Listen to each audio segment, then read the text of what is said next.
السلام علیکم ورحمۃ اللہ وبرکاتہ۔ بسم اللہ الرحمن الرحیم۔ نماز کو وقت پر ادا کرنا اللہ تعالی کی پسندیدہ عبادت ہے۔ نماز کا جو وقت مقرر ہے اسی وقت میں ادا کرنی چاہیے۔ بعض اوقات کام کی وجہ سے جلدی نماز پڑھنے سے دیگر نمازی حضرات جو وقت کے پابند ہیں ان کے لیے مشکل ہوگی، اس لیے نماز اپنے مقررہ وقت پر پڑھنی چاہیے۔ مغرب کی نماز کے علاوہ باقی تمام نمازوں میں اذان اور نماز اقامت کے درمیان ایسی 2 یا 4 رکعات کی مقدار فصل کرنا مستحب ہے جس کی ہر رکعت میں 10 آیتیں پڑھی جا سکیں، اور ہمیشہ آنے والے نمازیوں کے لیے نماز کے مستحب وقت کی رعایت کرے تاکہ کھانا کھانے والا کھا پی کر فارغ ہو جائے اور قضائے حاجت کرنے والا اپنی ضروریات سہولت کے ساتھ پوری کر کے فارغ ہو کر جماعت کے ساتھ شریک ہو جائے۔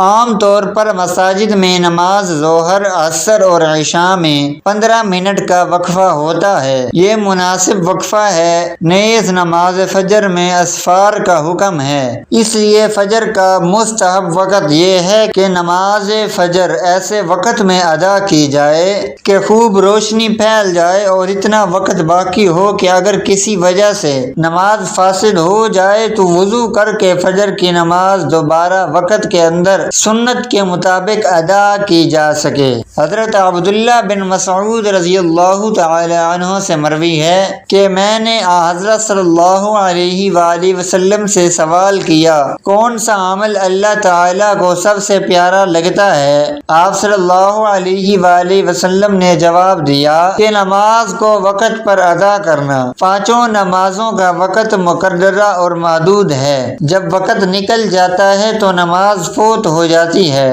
چنانچہ اللہ تعالیٰ کو یہی بات پسند ہے کہ نماز کو اس کے محدود وقت میں ادا کیا جائے، نہ کہ قضا کر کے مقررہ وقت کے بعد پڑھی جائے۔ ابن بطال فرماتے ہیں کہ نماز کو اس کے اول وقت میں ادا کرنا تاخیر سے ادا کرنے سے بہتر ہے، کیونکہ پیارا عمل ہونے کے لیے مستحب وقت کی شرط لگائی گئی ہے۔ امام طبری رحمۃ اللہ علیہ فرماتے ہیں، فرض نماز کی ادائیگی پر کوئی زور بھی نہیں لگتا اور درجہ بھی بہت بڑا ہے، چنانچہ آدمی اس کے باوجود جان بوجھ کر اسے ضائع کرتا ہے تو وہ اس کے علاوہ اشیاء کو زیادہ ضائع کرنے والا ہوتا ہے۔ نماز کو وقت سے مؤخر کرنا حرام ہے۔ اللہ تعالیٰ کا فرمان ہے، ان نمازیوں کے لیے افسوس اور ویل نامی جہنم کی جگہ ہے جو اپنی نماز سے غافل ہیں۔ مصلین سے مراد وہ لوگ ہیں جو پہلے پابندی سے نماز پڑھتے رہے پھر کبھی کبھار سست ہو جاتے ہیں یا نماز پڑھنا چھوڑ دیں یا نماز کو اس کے مقررہ وقت پر ادا نہیں کرتے۔ حضرت ابن عباس رضی اللہ تعالی عنہ کے نزدیک وہ لوگ مراد ہیں جو نماز کو اس کے وقت سے مؤخر کرتے ہیں، یعنی دیر کرتے ہیں۔ ابو العالیہ فرماتے ہیں، اس کے تحت وہ لوگ آتے ہیں جو وقت پر نماز ادا نہیں کرتے اور نہ ہی رکوع و سجود پورا کرتے ہیں۔ فرض نماز کو اس کے متعین اور مقررہ وقت پر پڑھنا فرض ہے اور بلا عذر شرعی مقررہ وقت سے مقدم و مؤخر کرنا گناہ کبیرہ ہے۔ قرآن پاک میں ارشاد ہے کہ بے شک نماز اہل ایمان پر مقررہ وقتوں میں فرض ہے۔ قرآن کریم میں نماز خوف کی کیفیت اور اس کے اصول و آداب بیان کیے گئے ہیں۔ متعدد احادیث میں نماز خوف کی کیفیت بیان کی گئی ہے جن سے واضح ہوتا ہے کہ میدان جنگ میں اور آئین جنگ کے وقت صرف نماز کی کیفیت میں تخفیف کی گنجائش ہے، لیکن وقت کو نظر انداز کرنے کی اجازت نہیں ہے، بلکہ امکانی حد تک وقت کی پابندی ضروری ہے۔ معلوم ہوا کہ اگر کفار سے جنگ ہو رہی ہو اور اس وقت ذرا سی کاہلی بھی شکست کا سبب بن سکتی ہے تو اس موقع پر بھی 2 نمازوں کو جمع کر کے، یعنی ایک کا وقت ختم ہونے کے بعد یا دوسرے کا وقت داخل ہونے سے قبل پڑھنا جائز نہیں، بلکہ نماز کو وقت پر ادا کیا جائے اور نہ وقت کے نکلنے کے بعد اس کی قضا کرنی ہوگی، جیسا کہ حضور اکرم صلی اللہ علیہ وآلہ وسلم نے غزوہ احزاب کے موقع پر وقت پر ادائیگی نہ کرنے پر نماز کی قضا کی تھی۔ اسی طرح حضرت جبرائیل امین علیہ السلام کی امامت والی حدیث متعدد صحابہ کرام سے مروی ہے، جس میں مذکور ہے کہ 2 روز حضرت جبرائیل امین علیہ السلام نے امامت فرما کر حضور اکرم صلی اللہ علیہ وآلہ وسلم کو نماز پڑھائی۔ پہلے دن ہر نماز اول وقت میں پڑھائی اور دوسرے دن آخر وقت میں پڑھائی۔ پھر فرمایا کہ ہر نماز کا وقت ان دونوں وقتوں کے درمیان ہے۔ حضور اکرم صلی اللہ علیہ وآلہ وسلم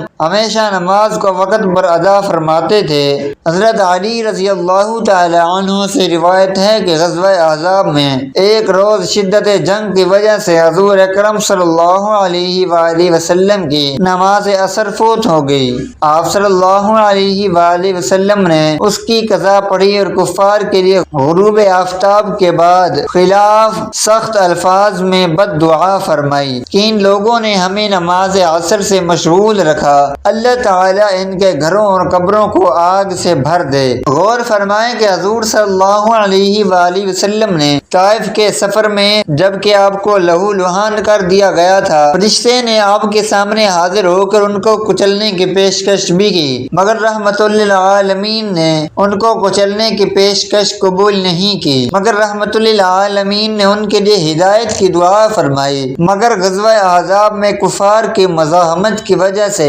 نماز کی قضا ہو جانے پر آپ صلی اللہ علیہ وآلہ وسلم کو اس قدر صدمہ پہنچا کہ ان کے خلاف سخت سے سخت الفاظ میں بد دعا فرمائی۔ علماء امت کا اتفاق ہے کہ فرض نماز جان بوجھ کر چھوڑنا بہت بڑا گناہ ہے۔ شریعت اسلامیہ میں زنا کرنے، چوری کرنے اور شراب پینے سے بھی بڑا گناہ نماز کا ترک کرنا ہے۔ لہذا ہر مسلمان کو چاہیے کہ وہ ہر نماز وقت پر ادا کرنے کا اہتمام کرے، اور اگر کبھی کوئی نماز وقت پر ادا نہ کر سکے تو اسے پہلی فرصت میں پڑھنی چاہیے۔ ہماری اور ہمارے علماء کی یہ ذمہ داری ہے کہ ہم اس بات کی کوشش و فکر کریں کہ امت مسلمہ کا ہر فرد وقت پر نماز کی ادائیگی کرنے والا بن جائے اور ہماری نمازیں خشوع و خضوع کے ساتھ ادا ہوں، کیونکہ اسی میں ہماری اور تمام انسانوں کی اخروی کامیابی پوشیدہ ہے۔ حضرت انس رضی اللہ تعالی عنہ سے روایت ہے کہ حضور اکرم صلی اللہ علیہ وآلہ وسلم نے ارشاد فرمایا، جو شخص نماز کو بھول جائے تو جب اس کو یاد آئے فوراً پڑھ لے، اس کا سوائے اس کے کوئی کفارہ نہیں۔ اللہ کا ارشاد ہے، نماز قائم کرو میری یاد کے واسطے۔ حضرت جابر رضی اللہ تعالی عنہ فرماتے ہیں کہ حضرت عمر بن خطاب رضی اللہ تعالی عنہ غزوہ خندق کے دن آئے اور کفار قریش کو برا بھلا کہنے لگے اور عرض کیا، یا رسول اللہ، میں اب تک عصر نہ پڑھ سکا حتیٰ کہ سورج غروب ہونے کو ہے۔ آپ صلی اللہ علیہ وآلہ وسلم نے فرمایا کہ میں نے بھی عصر نہیں پڑھی ہے۔ اللہ کے رسول نے وضو فرمایا، ہم نے بھی وضو کیا، اور پھر غروب آفتاب کے بعد آپ صلی اللہ علیہ وآلہ وسلم نے پہلے عصر پڑھی اور پھر اس کے بعد مغرب ادا فرمائی۔ حضور صلی اللہ علیہ وآلہ وسلم نے فرمایا کہ جو شخص نماز کو چھوڑ دے یہاں تک کہ اس کا وقت نکل جائے پھر اسے قضا کر لے، وہ بعد میں پڑھ بھی لے، پھر بھی اپنے وقت پر نہ پڑھنے کی وجہ سے وہ ایک حقب جہنم میں جلے گا، اور حقب کی مقدار 2,88,00,000 برس ہوئی۔ نماز نہ پڑھنے کی 5 سزائیں ہیں۔ حضرت سیدنا ابن عباس رضی اللہ تعالی عنہ فرماتے ہیں، نمبر 1، جہنم میں خوفناک وادی ہے، ویل نامی، جس سے جہنم خار بھی پناہ مانگتا ہے، یہ اس شخص کا ٹھکانہ ہوگی جو نماز کو وقت گزار کر پڑھتا ہے۔ نمبر 2، اللہ کریم اس کی عمر سے برکت ختم کر دے گا، اس کے چہرے سے نیک لوگوں کی علامت مٹا دے گا۔ نمبر 3، ذلیل ہو کر مرے گا۔ نمبر 4، بھوکا مرے گا۔ نمبر 5، مرتے وقت اسے اتنی پیاس لگے گی کہ اگر دریاؤں کا پانی بھی پلا دیا جائے تو اس کی پیاس نہ بجھے گی۔ حضور پاک صلی اللہ علیہ وآلہ وسلم نے ارشاد فرمایا، جو جان بوجھ کر ایک نماز چھوڑتا ہے اس کا نام جہنم کے اس دروازے پر لکھ دیا جاتا ہے جس سے وہ داخل ہوگا۔ بروز قیامت وہ یعنی نماز کے معاملے میں سستی کرنے والا اس حال میں آئے گا کہ اس کے چہرے پر 3 سطریں لکھی ہوں گی، اے اللہ کا حق برباد کرنے والے، اے اللہ کے غضب کے ساتھ مخصوص، جس طرح دنیا میں تو نے حق اللہ یعنی اللہ کا حق ضائع کیا، اسی طرح آج تو بھی اللہ کی رحمت سے مایوس ہو جا۔ کتاب الکبائر میں منقول ہے، جہنم میں ایک وادی ہے جس کا نام ویل ہے،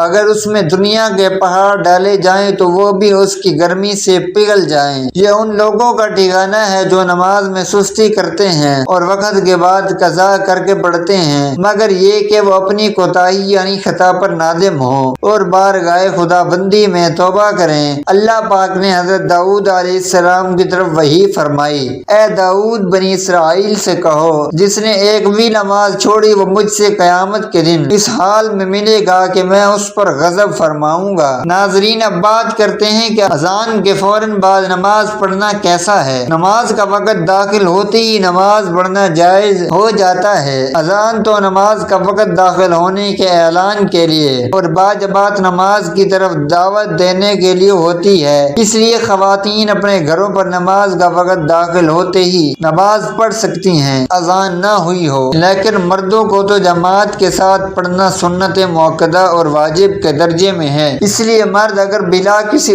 عذر کے نماز کا وقت ہوتے ہی اذان سے پہلے گھر میں اپنی انفرادی نماز پڑھ لے تو اس کی نماز ادا ہو جائے گی، لیکن جماعت چھوڑنے کا گناہ ملے گا۔ البتہ اگر کوئی شرعی عذر، بیماری، سفر یا شدید بارش وغیرہ ہو پھر گناہ نہیں ملے گا۔ نماز کا وقت ہو جانے کے بعد عورت کے لیے اول وقت میں نماز پڑھنا افضل ہے، اذان کا انتظار کرنا ضروری نہیں۔ البتہ اگر وقت کا پتہ نہ چلے تو اذان کا انتظار کرنا چاہیے۔ ناظرین، کتے اذان کی آواز سن کر کیوں روتے ہیں؟ آپ نے بھی یہ مشاہدہ کیا ہوگا کہ جیسے ہی فجر کی اذان ہوتی ہے تو اکثر اوقات کتے اذان کے ساتھ رونے جیسی آواز نکالتے ہیں اور آسمان کی جانب منہ کر کے روتے ہیں۔ بعض اوقات کتے فجر کے علاوہ باقی اذانوں کے ساتھ بھی ایسی ہی آوازیں نکالتے ہیں۔ اکثر لوگوں کے ذہن میں یہ سوال پیدا ہوتا ہے اور وہ یہ سوال پوچھتے بھی ہیں کہ کتے ایسا کیوں کرتے ہیں۔ روایات میں یہ بات ملتی ہے کہ رات کے اوقات میں اکثر شیاطین اور شیطانی جنات وغیرہ اس کائنات میں گھومتے پھرتے رہتے ہیں اور ان کا یہ گھومنا رات کو ہی ہوتا ہے،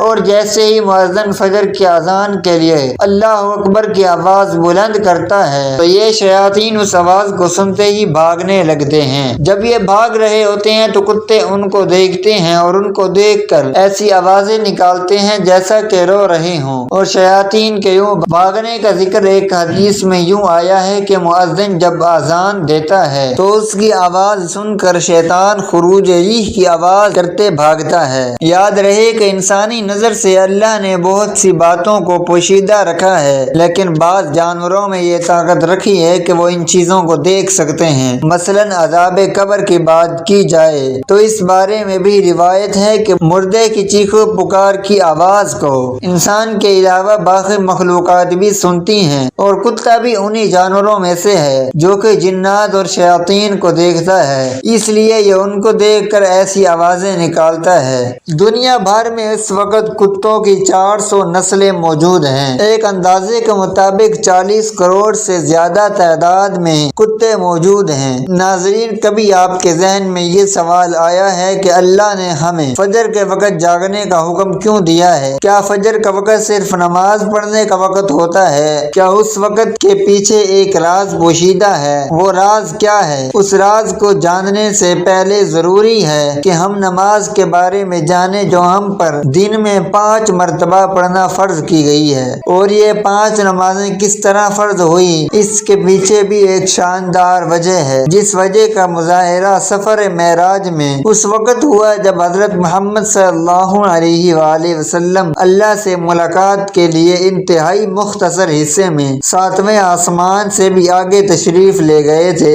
اس رات اللہ تعالیٰ نے ایک خاص پس منظر میں اپنے حبیب رحمت دو عالم صلی اللہ علیہ وآلہ وسلم کو آسمان پر بلایا اور اپنے خصوصی انعامات سے نوازا۔ اس مبارک سفر میں اللہ تعالیٰ نے اپنے قرب خاص سے نوازا، انبیاء کرام سے ملاقاتیں کروائیں، جنت و جہنم کا مشاہدہ کروایا اور نیکیوں کے اجر و ثواب اور بروں کے انجام و عذاب کا نظارہ کروایا۔ اس عظیم سفر میں بہت سے انعامات سے نوازا گیا، جن میں ایک خاص انعام امت کے لیے نماز کا تحفہ بھی ہے، اور قیامت تک کے لیے انسانوں کا اپنے معبود اور خالق سے قریب تر کرنے کا عظیم تحفہ اور عبادت یعنی نماز اس سفر میں ادا کی گئی۔ معراج کی رات جب آپ صلی اللہ علیہ وآلہ وسلم کو 50 نمازوں کا حکم دیا کیا تو حضرت موسیٰ علیہ السلام کے کہنے پر آپ نے اللہ سے 50 نمازوں میں نرمی کی درخواست کی، اور ایسا کئی بار ہوا، یہاں تک کہ اللہ تعالیٰ نے امت محمدیہ کے لیے دن میں 5 نمازوں کا حکم دیا ہے، جس کے بعد بھی پھر حضرت موسیٰ علیہ السلام نے آپ صلی اللہ علیہ وآلہ وسلم کو 5 نمازوں میں کمی کے لیے اللہ کے پاس ایک بار پھر جانے کی صلاح دی، لیکن تب آپ صلی اللہ علیہ وآلہ وسلم نے فرمایا میں نے اپنے رب سے کئی مرتبہ درخواست کر لی ہے، یہاں تک کہ اب مجھے حیا آ گئی ہے اور اب میں راضی ہوں اور اس حکم کو ہر طرح سے تسلیم کرتا ہوں۔ ہر نماز پڑھنا ضروری ہے، اور یقیناً آپ کے لیے بھی نمازوں میں سب سے زیادہ مشکل نماز فجر کی نماز ہوگی، جس میں نیند کا غلبہ اتنا ہوتا ہے کہ ایک انسان مشکل سے اٹھ پاتا ہے، لیکن دن کے اس خاص حصے میں جو رات پوشیدہ ہے اسے جب آپ جانو گے تو یقین کریں کہ آپ فجر کی نماز کبھی نہیں چھوڑنا چاہیں گے۔ دنیا میں کئی ایسے لوگ ہیں جنہیں سلیپ ڈس آدھے یا بے خوابی کی شکایت ہوتی ہے، جس میں وہ ساری رات سو نہیں پاتے، یعنی انہیں نیند نہ آنے کی بیماری ہوتی ہے۔ پورا دن کام کاج کر کے جب رات کو سو نہیں سکتے تب کئی طرح کی ذہنی اور جسمانی بیماریاں جنم لیتی ہیں، اور اس سلیپ ڈس آرڈریا کا شکار آج ہر دوسرا تیسرا انسان ہو رہا ہے، جس کی بڑی وجہ اللہ کے احکامات کو پیچھے چھوڑ کر دنیا کی رنگینیوں کے پیچھے بھاگنا ہے۔ ساری رات جاگنے کے بعد فجر کے قریب کچھ دیر نیند آ جاتی ہے، لیکن وہ نیند جسم کو پرسکون نہیں کرتی ہے، جس کی وجہ سے اکثر لوگ جاگتے جاگتے اور ہر قسم کی دوائیوں کے استعمال کے باوجود جب سو نہیں پاتے تو وہ اللہ سے یہ سوال ضرور کرتے ہوں گے کہ اے اللہ مجھے نیند کیوں نہیں آتی؟ آخر کیا وجہ ہے؟ بہت کم لوگ ہوتے ہیں جو اس کیفیت میں اپنے اندر پیدا ہونے والی اس آواز کو سن پاتے ہیں جس میں ان سے کہا جاتا ہے کہ بستر سے نکلو، نماز پڑھو، اللہ کا ذکر کرو، اور یقین کریں جو لوگ اس آواز کو سن پاتے ہیں اور اس پر عمل کرتے ہیں انہیں تا حیات کبھی بھی سلیپ ڈس آرڈر کی شکایت نہیں ہوگی۔ اس حوالے سے ایک صوفی نظم ہے جسے ایک امریکی مصنف یعنی ان کتاب کے لکھنے والے نے ترجمہ کیا ہے، جس کا عنوان ہے یعنی دوبارہ مت سو جانا۔ صبح کی ٹھنڈی ہوائیں ایک راز لاتی ہیں تمہارے لیے، دوبارہ سو جانا، خود سے پوچھو تم کیا چاہتے ہو، دوبارہ مت سو جانا۔ لوگ دروازے کی چوکھٹ سے آ جا رہے ہیں، جہاں سے 2 دنیایں ملتی ہیں وہ دروازہ گول اور کھلا ہے، دوبارہ مت سو جانا۔ اس نظم میں بیان کردہ دروازہ ہماری دنیا اور اس دوسری دنیا کا ہے جہاں سے فرشتے ہر صبح اور شام کو اترتے ہیں، جن کا ذکر اس حدیث پاک میں ملتا ہے جس میں آپ صلی اللہ علیہ وآلہ وسلم نے فرمایا رات اور دن میں فرشتوں کی ڈیوٹی بدلتی رہتی ہے، اور فجر اور عصر کی نماز میں ڈیوٹی پر آنے والے فرشتے اور جانے والے فرشتے ایک دوسرے سے ملتے ہیں، پھر تمہارے پاس رہنے والے فرشتے جب اوپر چڑھتے ہیں تو اللہ تعالیٰ پوچھتا ہے، حالانکہ وہ ان سے بہت زیادہ اپنے بندوں کے متعلق جانتا ہے، میرے بندوں کو تم نے کس حال میں چھوڑا؟ تو وہ جواب دیتے ہیں کہ ہم نے جب ان کو چھوڑا تو وہ فجر کی نماز پڑھ رہے تھے، اور جب ان کے پاس گئے تب وہ عصر کی نماز پڑھ رہے تھے۔ فجر اور عصر کی نمازوں کے اوقات میں سونے سے منع کرنے کے پیچھے بھی ایک بڑی وجہ ہے، اور وہ یہ ہے کہ سائنس کہتی ہے کہ صبح سورج طلوع ہوتے وقت اور شام کو غروب ہونے سے پہلے سونا نہیں چاہیے، کیونکہ صبح کے وقت زمین پر آکسیجن بہت زیادہ مقدار میں ہوتی ہے، جس وقت ماحول تر و تازہ ہوتا ہے، اور یہ آکسیجن آپ کو دن بھر فٹ رکھنے کے لیے انتہائی ضروری ہوتی ہے۔ تو جو اس وقت سو جاتا ہے تو وہ اس تازہ آکسیجن سے محروم رہ جاتا ہے، اور عصر کے وقت زمین پر آکسیجن کی کمی ہو جاتی ہے، اور اگر کوئی سو جاتا ہے تو اس کو آکسیجن کی کم مقدار ہی مل پاتی ہے، جس کی وجہ سے جب وہ جاگتا ہے تو اس کے سر میں درد اور طبیعت بوجھل ہو جاتی ہے، اور یہی بڑی وجہ ہے کہ دین اسلام رہ جاتا ہے، اور یہی بڑی وجہ ہے کہ دین اسلام میں ان دونوں اوقات میں سونے سے منع فرمایا گیا ہے۔ رسول کریم صلی اللہ علیہ وآلہ وسلم نے فرمایا طلوع شمس سے پہلے اور غروب شمس سے پہلے نماز ادا کرنے والا جہنم میں ہرگز داخل داخل نہ ہوگا۔ نماز فجر کے بارے میں ایسے بے شمار فضائل اور بھی ہیں جن کو ہم نہیں جان سکتے کہ اگر انسان ان کو جان لے تو کبھی کوتاہی نہ کرے۔ رسول کریم صلی اللہ علیہ وآلہ وسلم کا فرمان ہے، اگر وہ لوگ عشاء اور فجر کی فضیلت کے بارے میں جان لیں تو وہ ضرور بے ضرور ان نمازوں میں حاضر ہوں گے۔ اللہ رب العالمین ہمیں 5 وقت کی نماز پابندی سے پڑھنے کی توفیق عطا فرمائے۔ اللہ تعالی ہمیں بہتر عمل کرنے کی توفیق عطا فرمائے اور ہمارا خاتمہ ایمان پر فرمائے، آمین ثم آمین۔ ناظرین، کمنٹ باکس میں اللہ تعالی کے 99 ناموں میں سے ایک نام ضرور ٹائپ کیجیے گا۔ شکریہ، اللہ حافظ۔